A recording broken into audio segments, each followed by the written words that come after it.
Sejam bem-vindos a mais um Ciclocast. Esse momento é um momento de conversa, de troca de experiências, de aprendizados. E hoje eu tenho comigo a Márcia Chimizo. Márcia, um prazer estar aqui com você de novo. Muito obrigada. Gente, muito obrigada por você me receber novamente. Eu que agradeço mais uma vez, agradeço a presença dos ouvintes e eu gostaria de, então, falar o tema que a gente vai trabalhar, né? Nós vamos trabalhar um tema que tem sido comentado, está em alta, que é o Intentional Learning, ou aprendizagem intencional. Então, nós vamos falar isso no âmbito pessoal, de lideranças, organizacional. Então, vamos trocar um pouquinho de experiência sobre isso, né, Márcia? Legal. Tivemos várias experiências que nos... o nome da moda é Intentional Learning, né? Mas quem tem fome de aprender faz isso já há muito tempo, antes do conceito tá tão na moda que nem tá hoje, né, Ana? Que bom que você começou a falar de conceito, porque eu acho que a gente pode começar conceituando isso, né? Porque a gente fala de conhecimento, a gente fala de coisas que estão na moda, a gente fala de processo de aprendizagem, que é minha formação, né? Eu sou pedagoga, eu trabalho com processo de aprendizagem desde sempre, mas as coisas vão se modernizando, que era algo que a gente vinha falando também um pouco antes, e aí eu queria entender como é que você percebe qual é o conceito do intentional learning ou aprendizagem intencional, na sua opinião? Na minha experiência, eu não tenho uma formação acadêmica, eu não terminei a faculdade. Então, eu cheguei a ser uma gerente nacional dentro de uma seguradora de ponta, porque a gente aprendia lá na hora, fazendo, né? Trocava o pneu do carro enquanto o carro estava andando, na verdade. E a gente teve uma grande sorte, né? Que também existe isso na vida, né? A gente pode querer muito, mas às vezes a gente não tem sorte. No meu caso, eu tive muita sorte, porque eu tenho essa fome de aprender, sou uma pessoa que gosto de estudar e aplicar, porque a parte do intencional é quando você aplica. Mas eu tive sorte porque eu caí num ambiente onde isso era muito propício.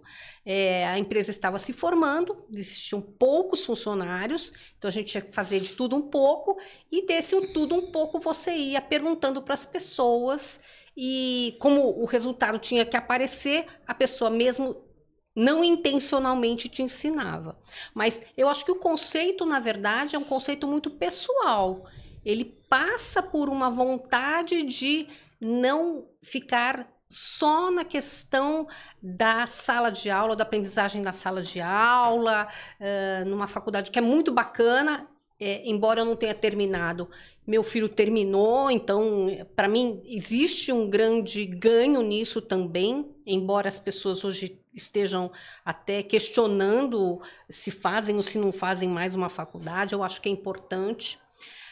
Mas, acima de tudo, para mim, é uma forma de você estar presente na vida, né, Ana? De você poder melhorar você e o ambiente onde você está. Entendi. Eu vejo o Intentional Learning como um processo muito mais individual do que do meio. Embora o meio nos influencia muito para o processo de aprendizagem, né? Quando eu fiz faculdade, você falou de formação, a gente está falando aqui, né? Eu fiz magistério e fiz pedagogia. Então, tanto no magistério quanto na pedagogia, o meu trabalho estava muito mais... eu estava muito preocupada, e eu acho que eu sou uma pessoa preocupada com o ciclo de aprendizagem das pessoas. Hoje eu trabalho com adulto, mas no processo de aprendizagem da criança, você também tem que pensar no ciclo de aprendizagem. O que favorece e estimula o processo de aprendizagem daquela criança ou daquele adulto. Isso tem a ver com o meio, porque o meio estimulando a sua aprendizagem. Mas você acabou de falar que nem sempre ter uma faculdade significa que você está no melhor do seu aprendizado. Porque a aprendizagem, ela vem muito mais da curiosidade e do seu modelo mental de aprendizagem, o seu modelo de aprendizagem, do que o próprio meio. Porque quando a gente está num meio que não é propício para o aprendizado, a gente cai fora. E acho que as pessoas, o intentional learning, ele é, o conceito é como é que cada um tem o seu modelo mental disposto, disponível para aprender sempre, para continuamente aprender, ser curioso para buscar tal informação. Hoje a gente tem um universo de possibilidades, a informação está aí borbulhando, a gente só precisa ter interesse e buscar essas informações. Tem até demais, né? É. Informação demais. Mas você falou uma coisa que para mim é chave. Eu trabalho com vendas e a gente sabe que uma coisa boa é um vendedor ser curioso. Isso não quer dizer ele ser metido, né? Ele ser intrometido, ele querer entender de coisas da vida do cliente que ele não deve. Mas ele ser curioso é importantíssimo, ou seja, ele ter o foco no cliente e ele saber fazer as perguntas certas. E quando você está aprendendo qualquer conceito, habilidade, competência técnica ou soft skill, você precisa ser curioso. E a curiosidade, para mim, ela é assim. Estava vendo uma entrevista de um ex-espião da CIA, dos Estados Unidos, e ele falava o seguinte: às vezes nós estamos interrogando um sequestrador de crianças, né? Uma pessoa que fez crimes, cometeu crimes hediondos. Mas mesmo assim, você pode ser curioso para entender o que o levou a fazer isso. Então, na verdade, para qualquer coisa, a curiosidade, a boa curiosidade, ela serve. E para mim, ela é a gênese, ela é o embrião que vai fazer com que você cresça, porque na questão da informação, que a gente hoje em dia até tem demais, isso também é uma coisa ruim. E você ser intencional é você buscar informações que você sabe que você vai utilizar depois. E isso passa por uma coisa muito importante, né, Ana? O autoconhecimento. Exatamente. Você trouxe uma questão importante aqui, que é a curiosidade que a gente está falando, a intenção de aprendizagem, e não tem a ver com a idade, não tem a ver com a carreira, não tem a ver com a profissão, não tem a ver com as metodologias, tem a ver com o impulso que eu tenho internamente de aprender sempre, independente de como é que eu vou utilizar. Então, eu sou uma pessoa da área de humanas, trabalho com desenvolvimento de pessoas, mas eu tenho interesses e gosto e admiro as tecnologias. Então, quanto eu, através da minha curiosidade, vou buscar essas tecnologias para melhorar o meu trabalho, ou não, simplesmente para a vida, né? Tem gente que trabalha em escritórios, bancos e a vida inteira e toca, canta, faz esportes, nada, cozinha, são muitas as ligações, mas quando você tem curiosidade, você vai buscar informações novas. Nós estamos aí diante de ferramentas, a gente fala de tecnologia sempre, né? Nós estamos aí diante da inteligência artificial, que nos desafia o tempo todo. E tem gente que fala assim, não, eu não consigo isso, não consigo entender aquilo. Esse é o inverso, eu não estou disposto, eu não estou aberto para aprender o que tem de novo no mercado. Mas aquele que fala, deixa eu ver como é que essa ferramenta funciona, ou deixa eu ver como é que essa inteligência artificial pode contribuir para a melhora do meu trabalho. Então, eu acho que isso é o aprendizado contínuo, é o aprendizado intencional. Intencional. E você estava falando, né? Pô, não tem a ver com idade, né? E eu me lembrei que nós trabalhando na Icatu, né? A gente sempre falando da Icatu, mas foi uma grande escola. Eu me lembro que o seu Molina, nosso presidente na época, já tinha mais de 60 anos. E ele queria começar a responder os e-mails ele mesmo. sem ter que escrever e a secretária ter que transcrever. Então, ele se deu essa oportunidade, que para ele, convenhamos, já não era tão fácil assim, porque ele era de uma época onde isso nem se falava da existência de um computador pessoal. O que fizeram para ele? E daí vai a questão da aprendizagem intencional. Ele queria fazer aquilo e o pessoal do TI fez o quê? Um computador para ele, que na época era tão desktop, não era nem um notebook, que quando ele ligasse, já carregasse o programa do e-mail. Então, ele não teria que passar por aquelas fases de abrir o programa, de entender como é que aquilo funcionava. Mas deu para ele a condição e a funcionalidade de ele aprender uma coisa que ele não entendia. E que tem muito a ver com a nossa disposição. Então, hoje em dia, eu posso dizer, eu sou uma usuária, aprendiz do ChatGPT, da inteligência artificial. Eu não consigo entender que a gente possa parar no tempo, né? Uhum. De falar assim, mas era tão bom quando não existia celular. Gente, eu acho que tem mais benefícios do que malefícios se você souber usar direito, né? Então, eu acho que a intencionalidade na aprendizagem, ela te leva, sim, a mais benefícios do que malefícios. É muito legal essa história que você está contando, eu não conhecia, mas me faz muito sentido, ouvir, né, essa habilidade que os mais antigos tinham ou não tinham com os computadores, né, com os e-mails e a gente mesmo, né, diante das tecnologias, tem umas que a gente gosta mais, outras que a gente tem mais dificuldade. E mesmo quando as redes sociais, né, hoje tem tantas redes sociais, tem umas que a gente curte mais e usa mais, outras que a gente curte menos e usa menos. Então, acho que isso também faz parte desse processo evolutivo que nós temos internamente. Agora, eu fiquei pensando também, dentro desse conceito, quanto à experiência de vida, as experiências, de um modo geral, podem também contribuir para o nosso aprendizado contínuo.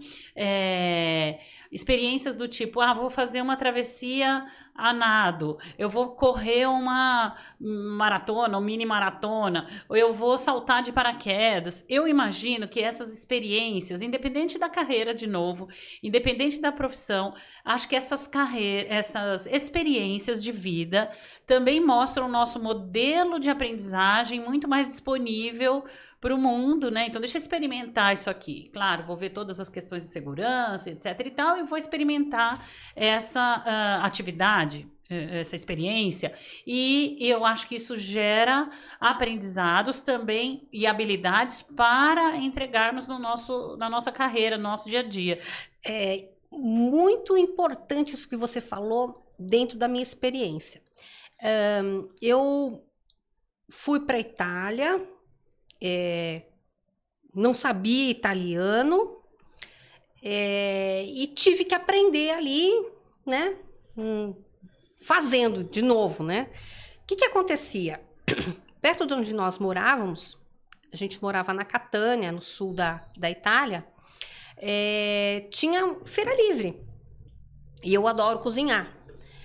E eu falei assim, mas gente, como é que eu vou aprender? Porque aprender uma língua é você, na verdade, tá aumentando o seu vocabulário todo dia. Isso é o que vai te ajudar a construir as frases e você traduzir o seu pensamento naquelas palavras. E daí o que eu fazia? Eu ia lá todo dia, eu ligava num programa de TV onde tinha receitas culinárias. E daí eu via era um rapaz que fazia lá, por exemplo, berinjela. Então ele falava melanzana. Eu falei, gente, melanzana. Daí eu anotava, comprei um dicionário e comecei a escrever para registrar, né? Mas aquilo é que foi abrindo o meu mundo. E Eu ouvi outro dia um moço que trabalha com gestão de tráfego, né, anúncio na internet, e ele falou que é a mesma coisa com gestão de tráfego. Ele falou assim, gente, é como você aprender uma outra língua. Você pega o vocabulário, todo dia você vai lá e você aprende um termo e um conceito. E daí você vai sobrepondo aquela informação, sobrepondo. Chega uma hora que você começa a entender frases, você começa a entender ideias, filosofias.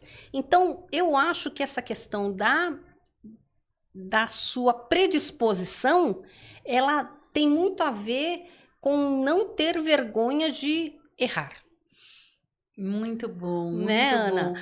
Não ter vergonha de errar e não ter medo de aprender, porque tem pessoas que têm medo de aprender. Eu lembro ao longo da vida, né? Nós temos aqui alguns cabelos, algumas décadas grandes, de né? experiência, algum tempo, e a gente passou por exemplo, a chegada da internet, o uso do computador. Na época, o computador para todo o escritório inteiro usar era um único computador.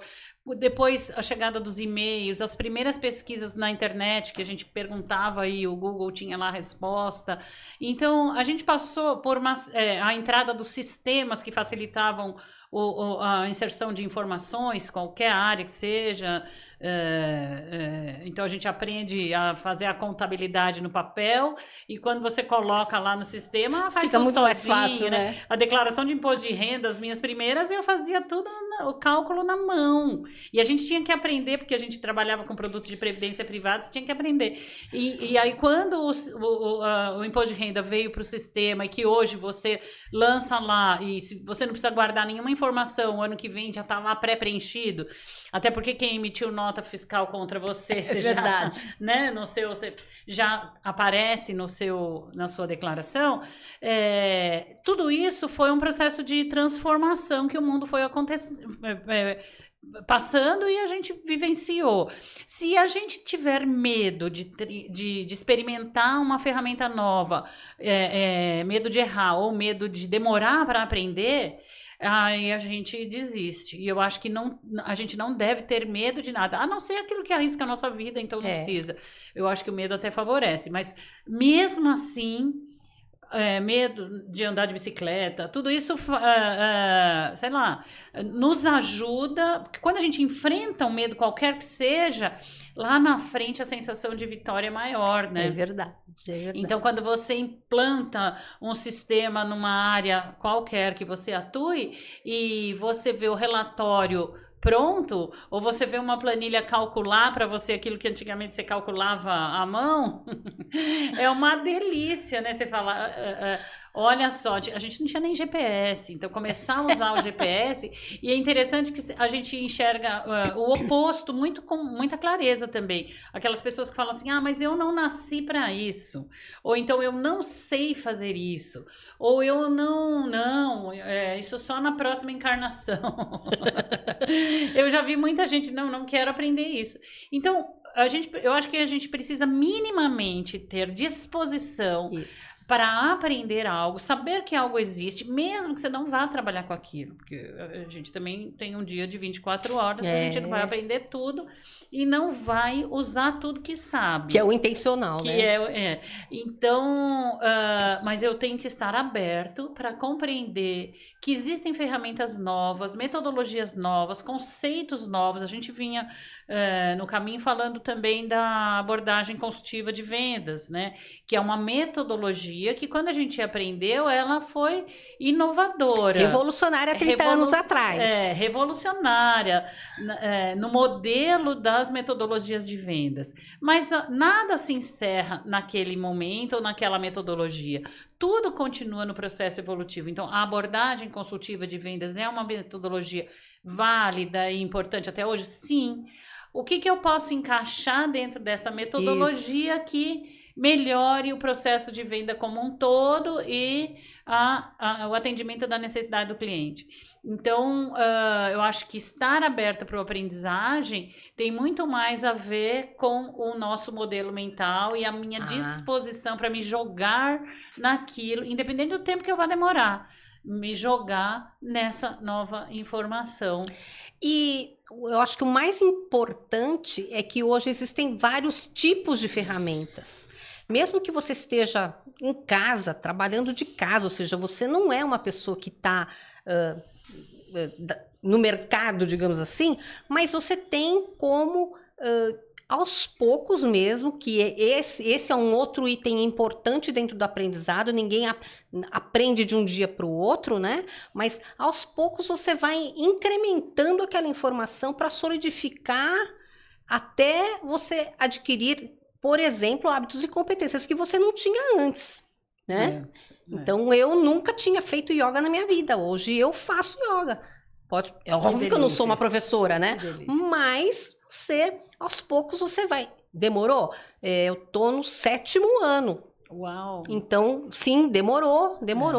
Agora eu me sinto mais fortalecida para melhorar a intensidade, né? Fazer coisas diferentes, mais difíceis, né? Mas você realmente tem que ter essa necessidade de se não parar no tempo. Parar no tempo, para mim, é morte. Se não é uma morte física, mas é uma morte mental. Aos poucos você vai se deteriorando e quando você vê, você já está fora de tudo, né? Fora da... Não é só do mercado de trabalho, não.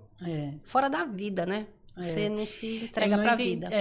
A gente ouve, muito interessante, que me trouxe memória de pessoas que falam assim, no meu tempo era assim. A gente já pode falar porque tá com o cabelo branco, né? Mas no meu tempo era assim, significa que eu não estou olhando pro tempo presente. Né? No meu tempo era assim. Olha que interessante. E eu não estou olhando para o tempo presente. Então, o que está acontecendo hoje não funciona da mesma forma. Pode ser que aquele método, aquela forma era bacana, mas hoje o mundo mudou. Então, eu preciso me adaptar, porque é neste tempo que eu estou vivendo, não naquele tempo. É verdade. E eu acho que um grande desafio, além de você estar disposto a fazer... a arriscar, que nem você falou, a ter coragem de aprender, né?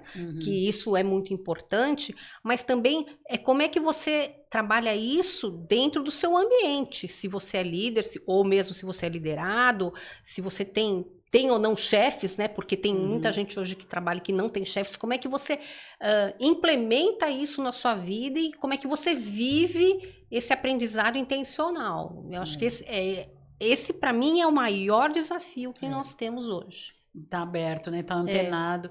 Bom, a gente viu, então, que o conceito de intentional learning tem muito mais a ver com o próprio indivíduo, com a disposição, coragem e intenção de aprendizagem, curiosidade, aí outras habilidades entram também, né? Competências.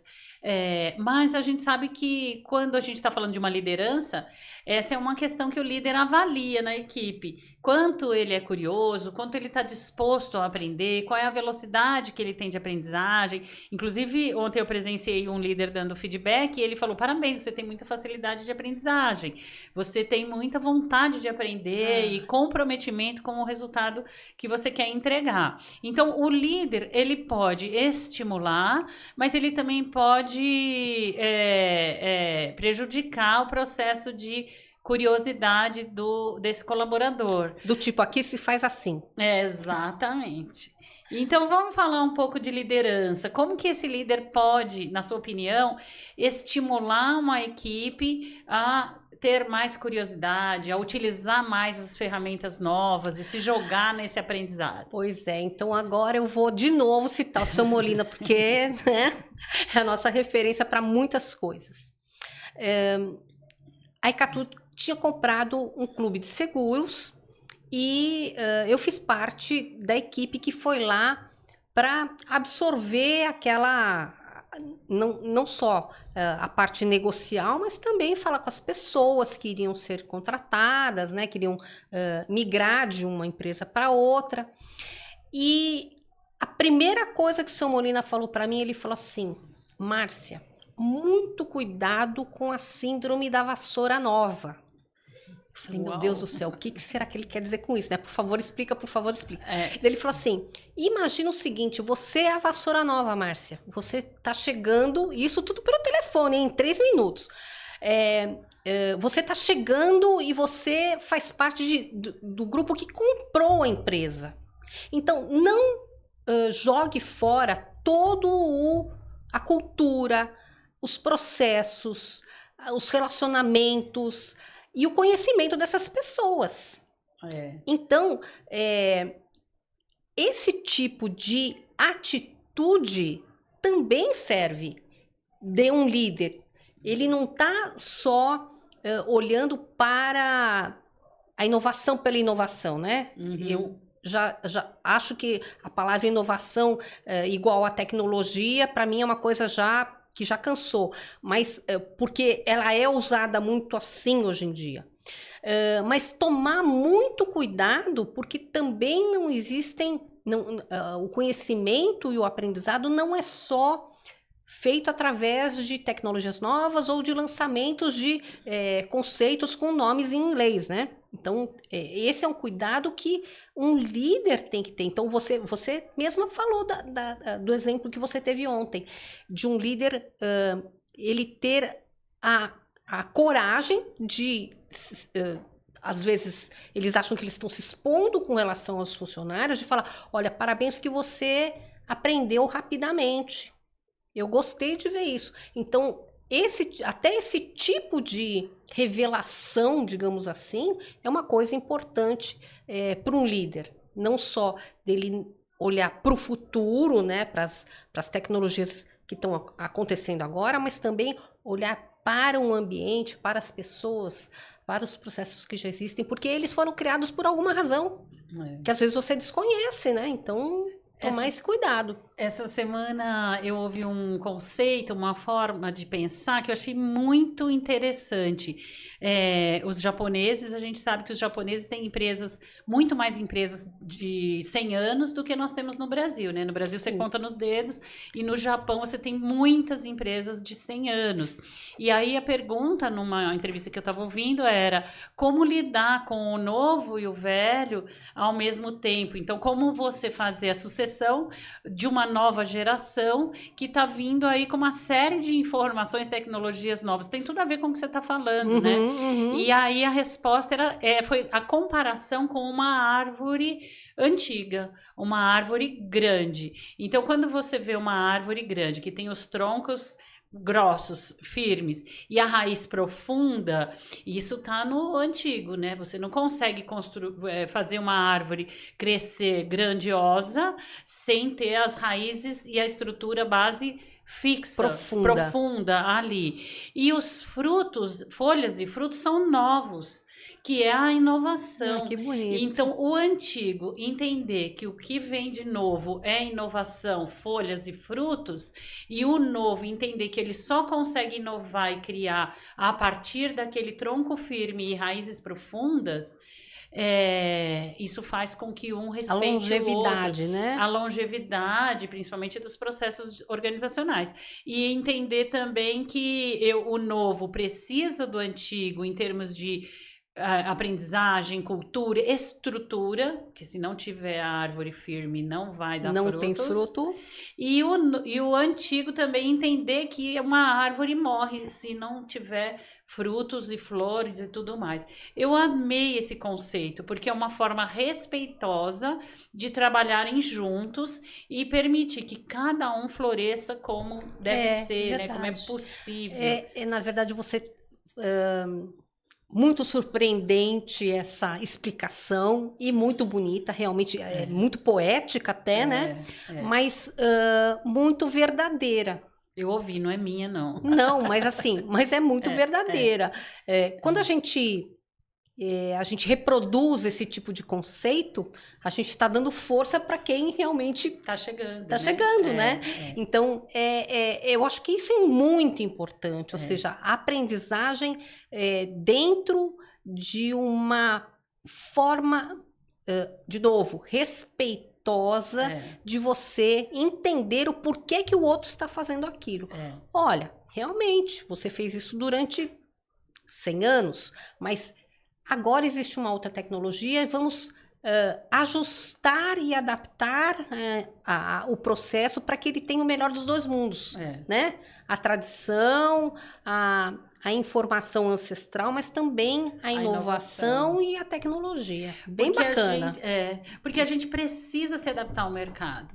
A gente estava falando também sobre isso. Eu preciso me adaptar. Hoje o cliente, ele está muito bem informado, ele compra tecnologia, faz compra online, porque está tudo informado ali, o tecido que é produzido, a costura, o tamanho, a cor, a tecnologia utilizada, a quantidade de benefícios que aquele produto me oferece, quem foi que assinou aquele design, tem tudo. Então, ele teoricamente precisa menos do vendedor.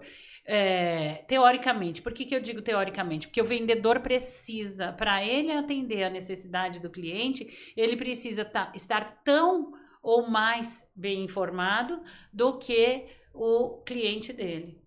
Então, ele precisa buscar a informação. Só que não é só a informação do produto, é também a informação acerca das necessidades que os clientes possuem hoje, cada um na sua realidade. E você falou que essa uma coisa, individual, né? Muito importante, Ana. Você me lembrou de um conceito, obviamente, nascido na América e com nome em inglês, né? Jobs to be done. Ou seja, qual é a tarefa, qual é o objetivo que aquele produto ele alcança. Como é que esse conceito nasceu? E é um conceito que fala especificamente de aprendizagem intencional, no seu cerne, né? Um consultor foi convidado para entender por que se vendiam tantos milkshakes das 8 às 9 da manhã. Porque geralmente o milkshake, o que é? Você toma aquilo como uma sobremesa, né? Uhum. Junto com sanduíche. E ele passou vários dias vendo que as pessoas entravam no drive-thru, compravam milkshake e iam trabalhar. Ele servia para substituir o café da manhã. Ele preenchia, né? Gostoso, porque tem um monte de caloria. E aquele copo ia dentro do carro e não fazia aquela confusão de um sanduíche ou uma fruta, né? E ele podia fazer isso enquanto ele estava dirigindo. Ele podia comer aquilo lá, na verdade, se alimentar enquanto ele estava dirigindo. Então, na verdade, quando você fala de uma situação onde você tem soluções para serem dadas para o cliente, isso é uma forma de você aprender sobre o cliente. Pô, o McDonald's não sabia que as pessoas iam fazer isso em massa, não é que um ou dois faziam. Tinha fila de carro para comprar milkshake na hora da saída de casa, dos condomínios, lá nos Estados Unidos. Então, esse tipo de informação, ela é importante. E a curiosidade é que faz com que você aprenda mais sobre o seu cliente. Exatamente. E adaptar, inclusive, o produto, né? É o que você falou. Então, que produtos que eu oferto às 7 horas da manhã? Além do milkshake, né? Porque na prática, a gente não oferta um milkshake no café da manhã. Não. Né? Na prática, é um café com leite, um pãozinho, sei lá, uma série de coisas. Cada um tem... Inclusive, isso já mudou muito, né? Eu não tomo mais café com leite de manhã, né? Então, eu prefiro... E eu tô vendo que eu vou ainda mudar mais aí a minha alimentação nos próximos... porque a gente vai aprendendo. Claro. E isso só é possível porque eu tô aberto a aprender. E descobrir que aquele alimento que eu gosto tanto, que eu consumi a minha vida inteira, ele não faz bem para mim.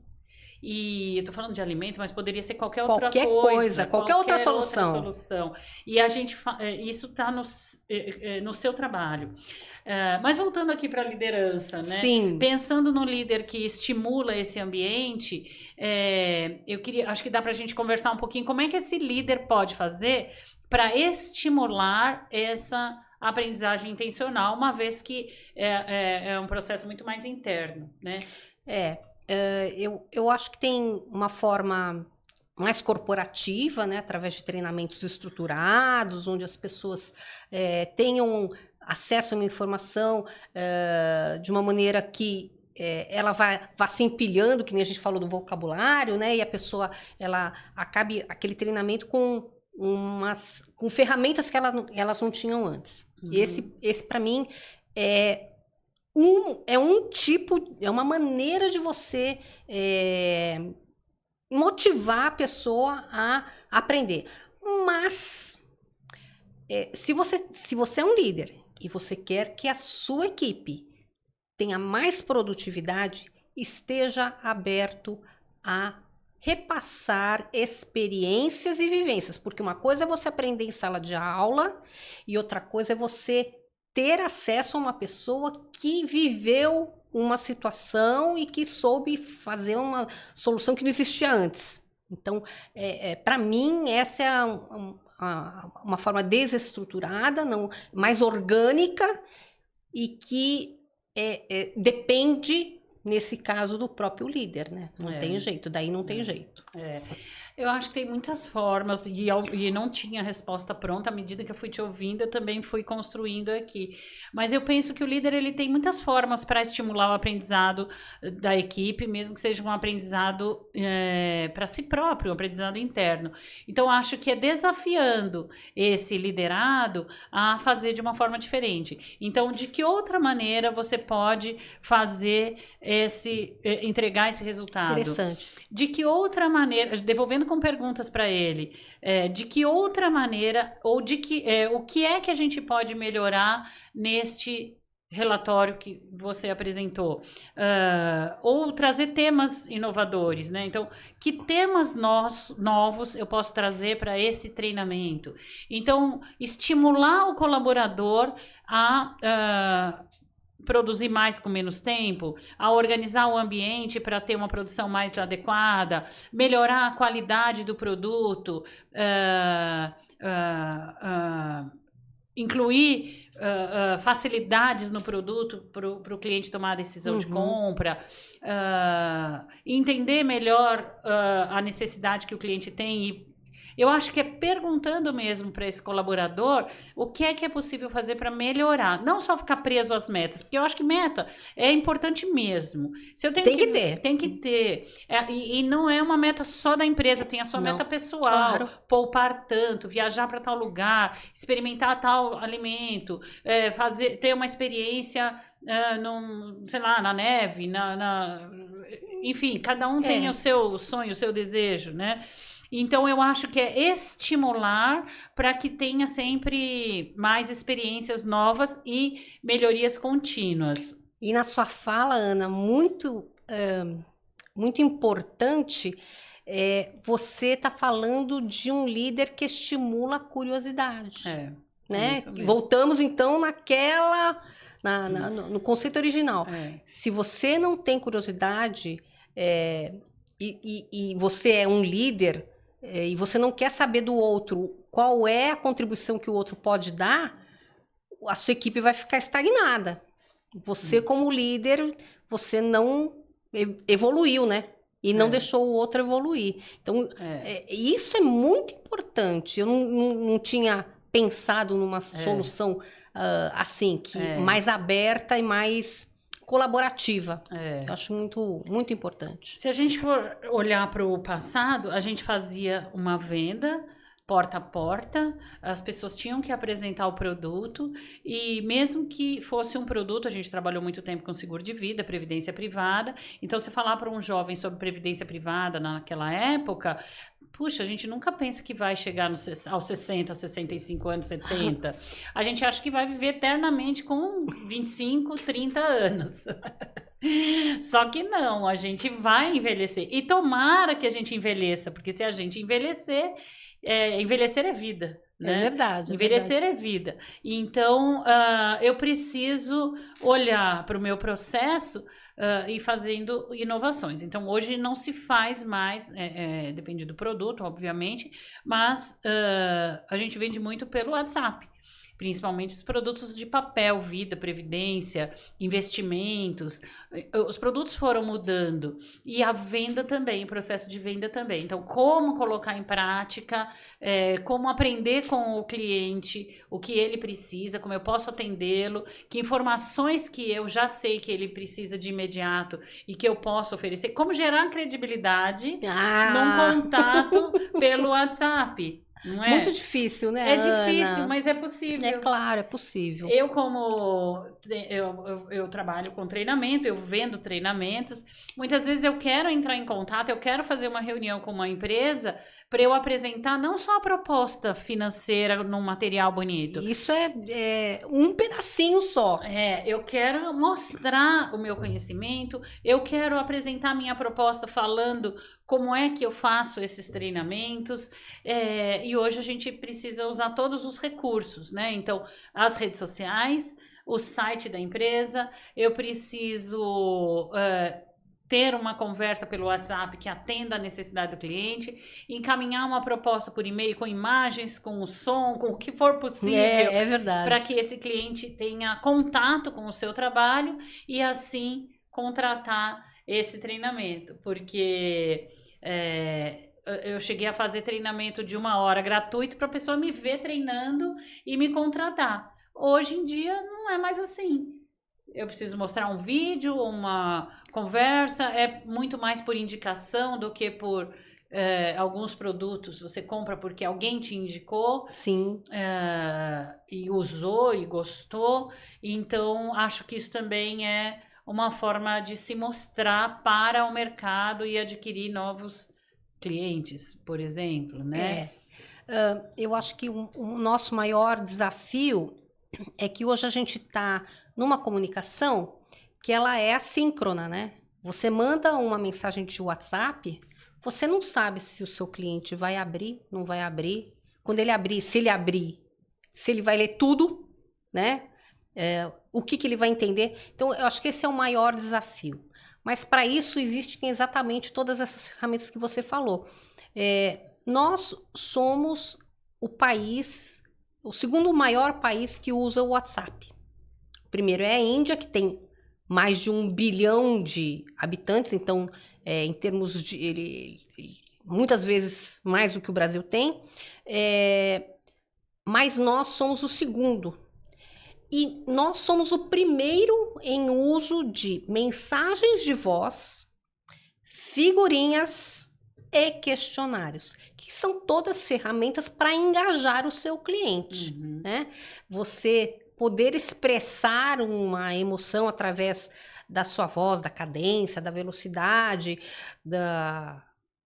uma voz mais grave, ou, né, uma voz mais elétrica, né, mais alegre.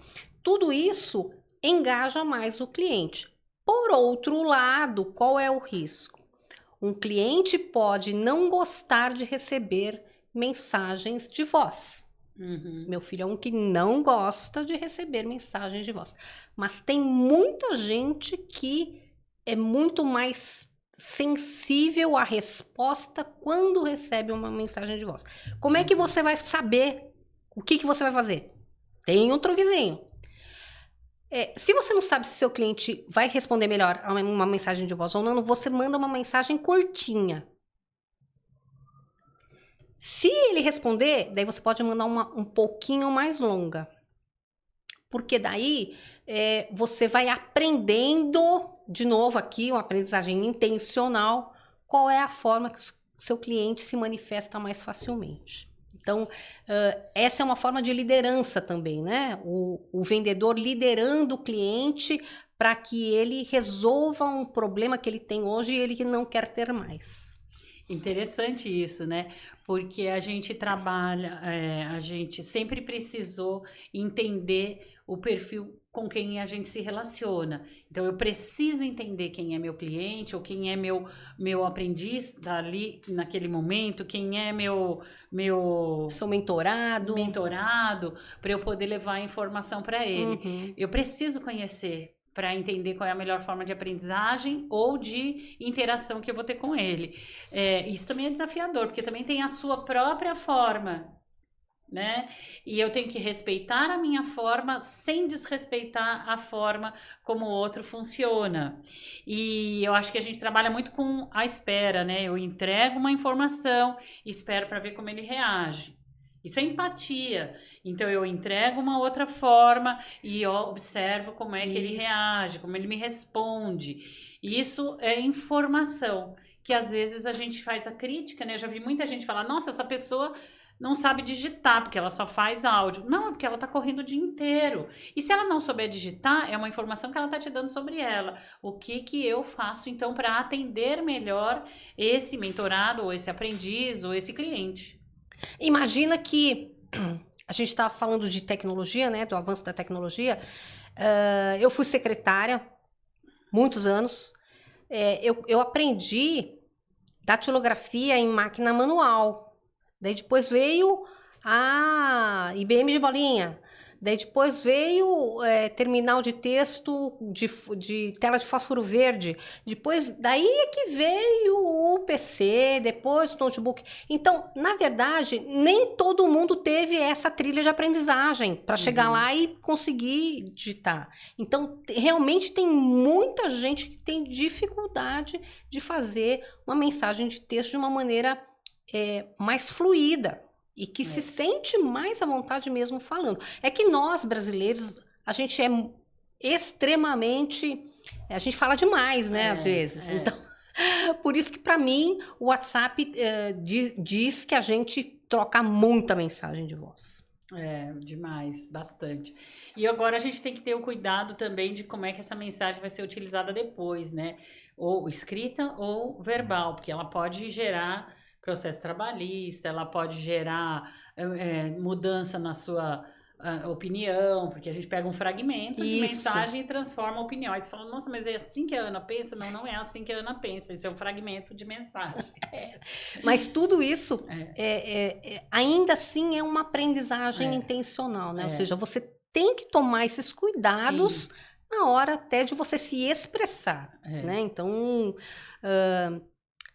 eu costumo dizer que no trabalho e na vida, 80% dos problemas são de comunicação e 20% só são técnicos.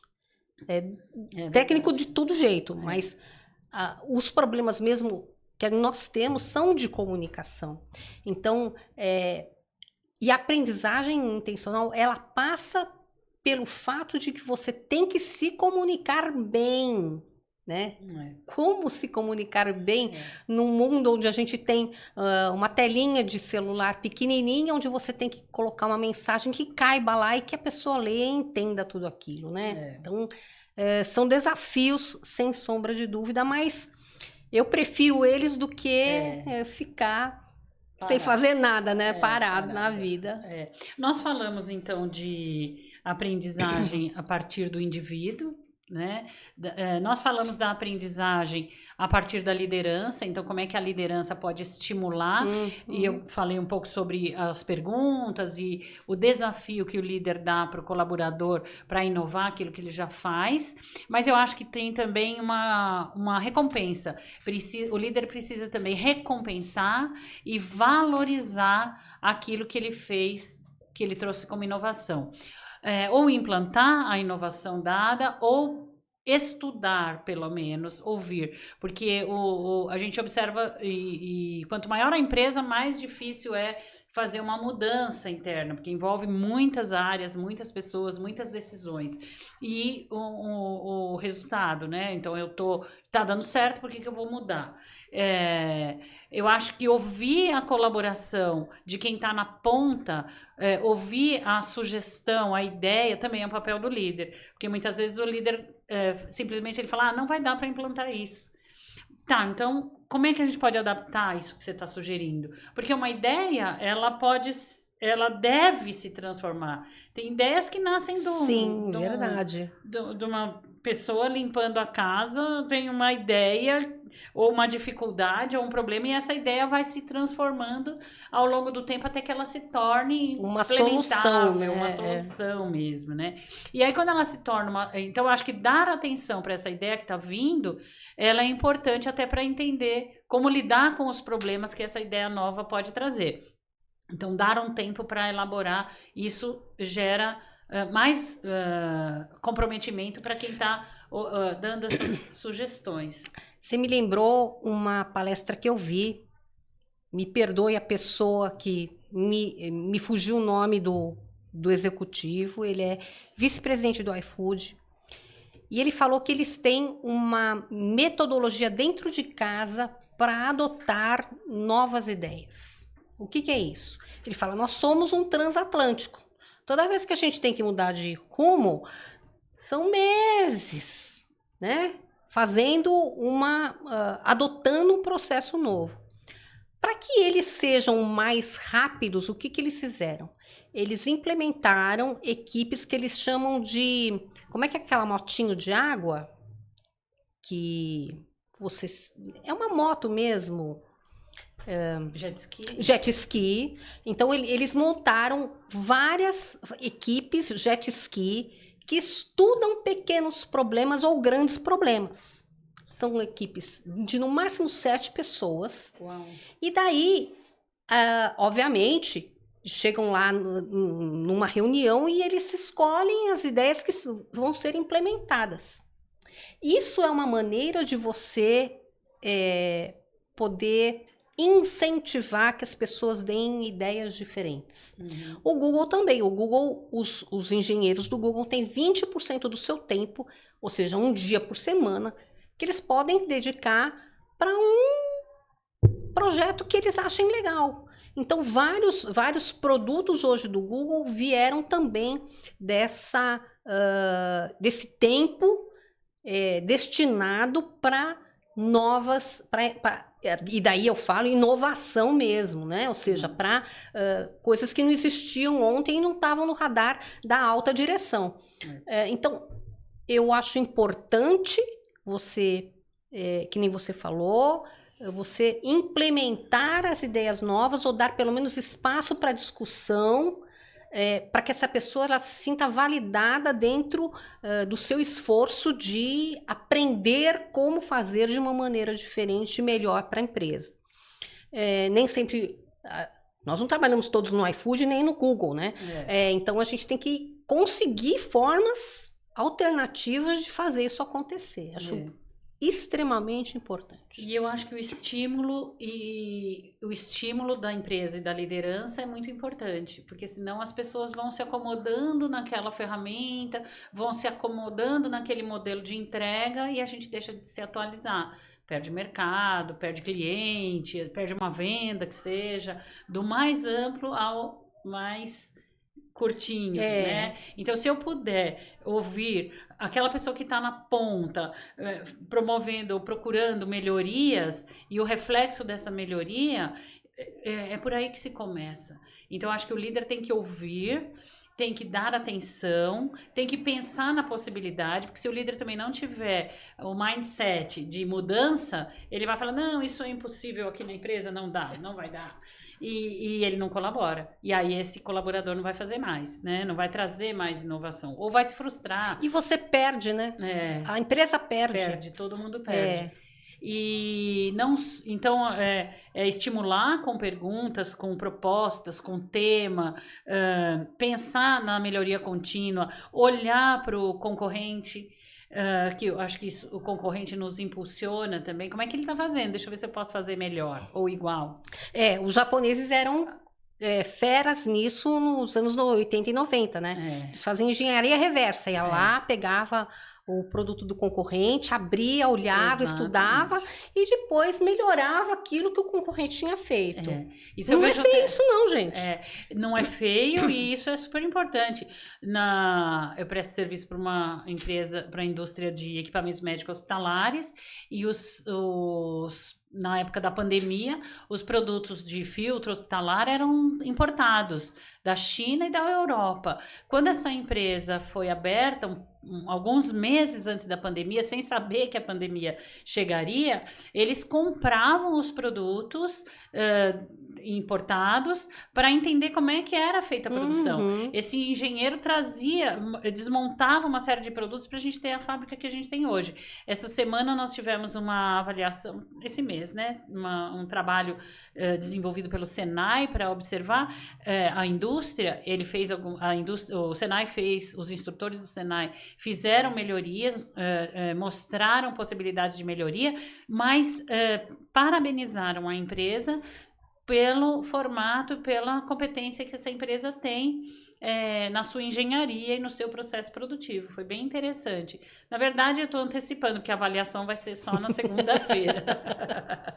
Como o nosso podcast não vai ao ar antes dessa segunda-feira, certamente, se fosse, eu traria informações diferentes, mas mais completas. Mas esse processo é assim mesmo, né? Eu não sei como é que essa caneta é feita, então deixa eu desmontar ela para ver o que é possível fazer. O que eu tenho competência para fazer internamente, o que eu tenho que terceirizar para ganhar no custo, performance, etc. E esse é o papel do líder, né, Ana? Exatamente, do líder e da organização. Sim. E aí, para encerrar, eu queria pensar, a gente já falou do seu Molina como um mestre e um estimulador dos aprendizados na Icatu, por exemplo, que foi nossa grande escola, e eu me lembro que lá foi a empresa que eu trabalhei, que eu atendi, que mais valorizava a área de treinamento. Não é porque é uma área onde eu atuava e atuo lá na época internamente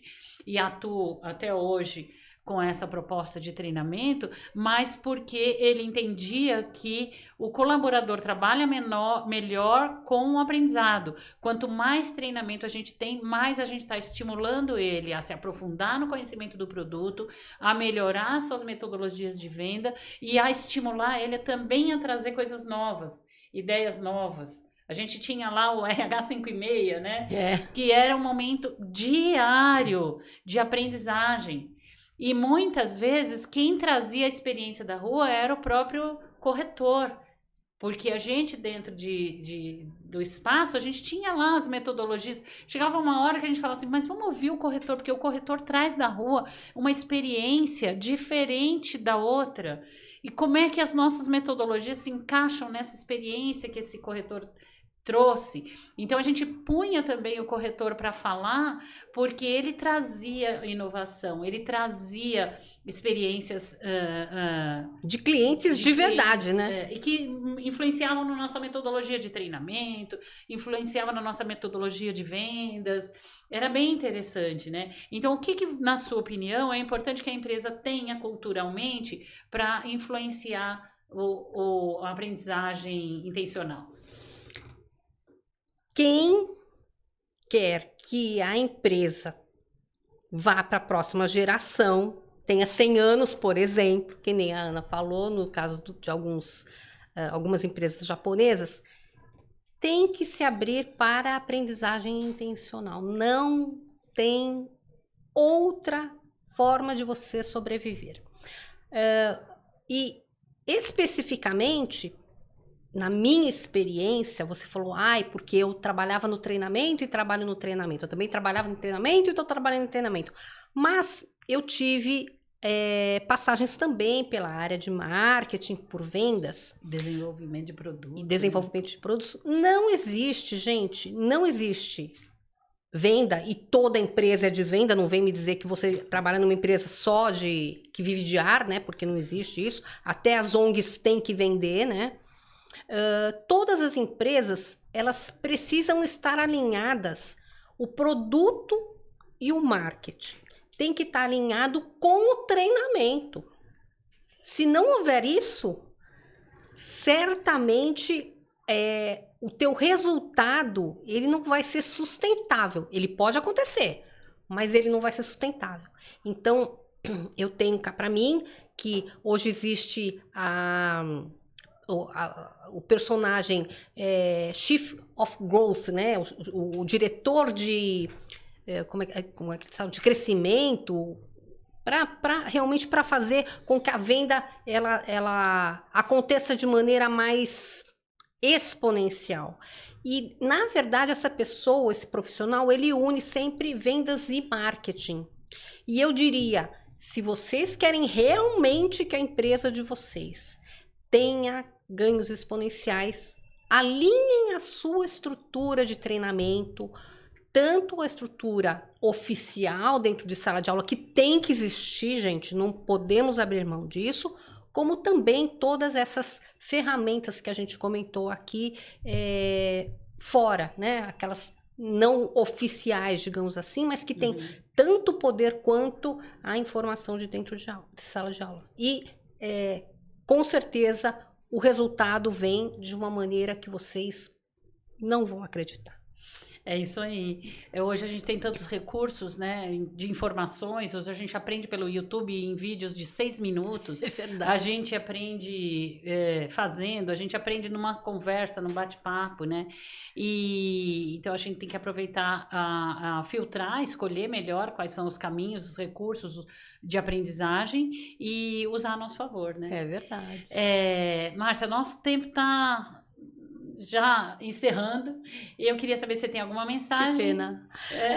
Eu tenho sim. Gente, continuem a assistir os podcasts da Ana, que ela sempre traz informações importantes para quem quer, que nem a gente está falando aqui, que a empresa seja uma empresa mais coesa, que ela ela cresça de uma maneira orgânica e forte, né, com muita raiz e muito fruto. Então, continuem a seguir a Ana, e se vocês quiserem saber mais do meu trabalho, @criandoclientes no Instagram e no YouTube. Márcia, muito obrigada, Ana. mais uma vez pela presença. Esses são momentos de reflexão, de matar a saudade, de relembrar nossos colegas, nossas experiências, nossos estímulos. Foram sensacionais lá atrás. E para você que está nos ouvindo, mais uma vez obrigada por chegar até aqui no nosso vídeo. Se você gostou, compartilha com as pessoas com quem você convive. O processo de aprendizagem ele é bom para todo mundo, então manda para quem você gosta, se inscreve se você não está inscrito, segue a gente nas redes sociais. Eu sou Ana Penarotti, eu estou tanto no LinkedIn quanto no YouTube, quanto no Instagram como Ana Penarotti, então espero você por lá. E se você saiu daqui estimulado, pensando um pouco melhor no que você quer aprender, na sua forma de aprendizagem, já valeu a pena para mim. Então, muito obrigada pela sua presença e até breve.